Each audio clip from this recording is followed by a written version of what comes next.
Ay, yung mga tagahanga ko.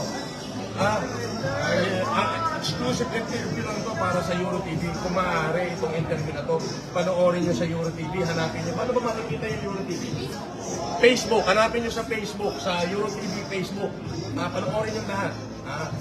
Kung ilang milyon ang inabot niyan, gusto ko magpapa-interview pa ako na exclusive doon na magkita-kita tayo sa Euro TV. At sa mga supporter ko, huwag nyo na akong itulak sa politika. Huwag nyo na ako itulak sa politika. Bakit? Malalayo uli ako sa inyo eh. So tama na sa akin yung ganito na gabi-gabi natutulungan ko kayo. Actually, gabi-gabi nagla-live ako sa YouTube eh. And right, karoon dyan, pag may hingi ng tulong, may hingi ng bigas.